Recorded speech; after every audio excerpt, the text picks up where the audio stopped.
you're over analyzing it, but bro, it's crazy. And this is why stats, I hate them, bro. Me Man too. said this is your best start to the Premier League season. Bro, you've been awful. Do you know Me what I too, mean? The man. draw against Chelsea, you got absolutely battered. Like, and you got lucky to get away with a draw in that game. Like, I've not, even the game against Leicester, you were awful. Like, Son came on and scored 3 goals, but bro, like, you literally conceded, like, I think within the first 5 minutes, and then you scored a set piece or something. Like, you were awful in that game. Like, it Yeah, wasn't a man. 6-3 game. Like, so even though on paper this is your best start to a Premier League season, bro, like, you haven't been good. And this is the problem when people try and use numbers to try and curate like a picture that doesn't really exist. Put it this way: in the top half of the table, right, we have beaten Brighton and Fulham. Mm-hmm. Brighton and Fulham. No disrespect to them, Brighton and Fulham. Everyone else we've beaten is four of the bottom 5. It's embarrassing. It's embarrassing. Yes, look, as I said, a short snapshot of time. We go, yeah, we're top 3, we're top 4. It's fine.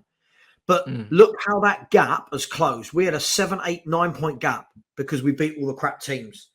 Now, all of a sudden, in the last 5 games, we've played Newcastle, Arsenal, and Man United. Now, with all due respect, they're not even the best teams in the league, right? But all of a sudden, you now look, Chelsea can go above us with their game in hand. Liverpool will close the gap to 3 points. United will close the gap with their game in hand. City and Arsenal will go further ahead.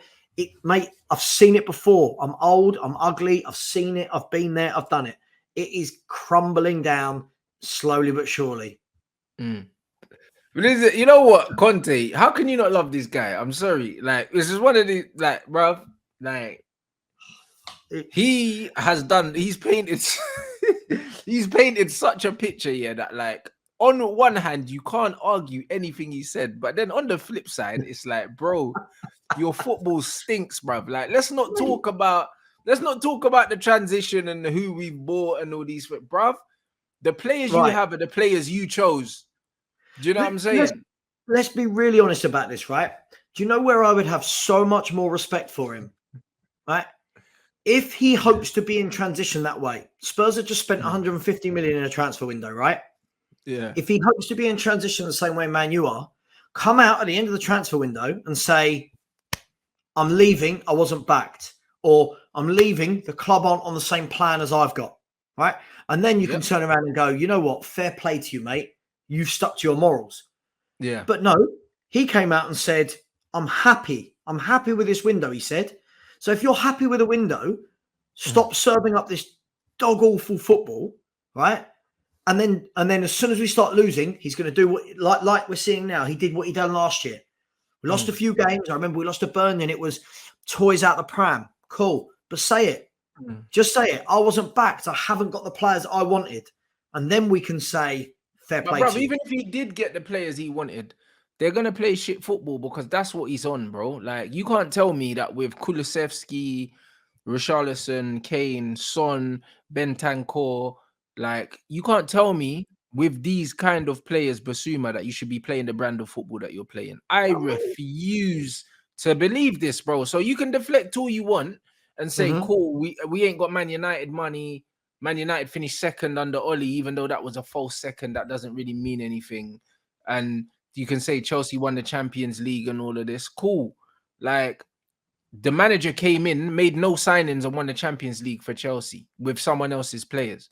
Do you know what I mean? So when you decontextualize everything that Conte said, it makes sense. But when you actually break everything down, it don't make sense, because it's like, bro, not only are you not winning games, people are not getting onto you because you're not winning games, bro, because actually you've won a fair amount of games, which is why you're still in the top 4. People are getting onto you because the football is fucking shit, bro. That's why people are getting onto you, because if Conte was playing great football and Tottenham was still in the top 4 and they just lost 2 games to Man United and Newcastle where they were unlucky, I don't think there would be any issue. We absolutely battered you. And you didn't even try. For sure. This is the thing, right? As you've said, you know, and as I've said, I don't expect tiki-taka, right? Yeah. But fans can't seem to realise this, right, Rants? There's tick-a-tacker. Let's just say there's the total football like Ajax, Barcelona, Man City type of way. Then there's the dog shit football Conte plays. But there are a lot of formations and systems in between that gap, right? Conte consciously plays this negative brand of football. Now, that's fun, right? If you've got top players all over the park that all know their job, that can all do it properly, top-class wing-backs, top-class centre-mids, top-class centre-backs, fine. Do it, and you go, cool, right? But when you are getting battered by Newcastle, battered by Man United, battered by Arsenal, played off the park by Chelsea, beaten easily by Sporting Lisbon, scraping past Fulham and Wolves, right? You can't tell me this man has not got better players than what he is showing. I refuse to believe. Højbjerg for Denmark, right? Play some good football. Bentancur for Uruguay play some good football. Basuma at Brighton, we saw him playing some good stuff. So why can't Conte get? Because he had a good coach. Right. Negative coach, negative football. Exactly. And the thing is, people are saying that Basuma has to take a look at himself in terms of his performances with Spurs, but you have to look at he's a young player.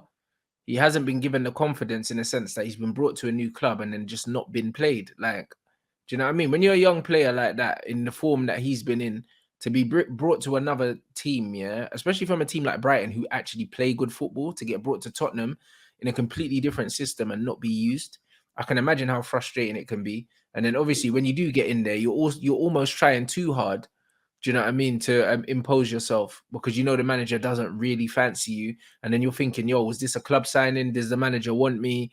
Like, it's a bit of a strange one. And like someone saying, the football that Conte played at Chelsea and Inter was better. And if you don't have creative players, but bro, Conte's had the option of signing these players, and he chooses to play a formation that's very heavily reliant on his fullbacks to create. And he hasn't signed well. Perisic is a good player, but this is 2022. Ivan Perisic 5 years ago, Man United wanted him. Right. Yeah, exactly. Look, this is the thing, right? So, for example, if we're talking about what Conte's just said there about if they're in transition, I want to be in transition like that. All right. Well, he bought Richarlison for 60 million. Now, whilst I agree we need more attacking options, you're largely buying Richarlison knowing that he's a backup, right? Largely, right? Why not then, if Conte's this big, powerful manager that everyone says he is, turn around and say to Paratici, if you're giving me 60 million for him, let me go and get a creative player. Yeah. Let me go and get somebody to make us tick. Let me go and get a top centre-back. Let me go and get a top wing-back to make us tick. But he didn't. He's bought in.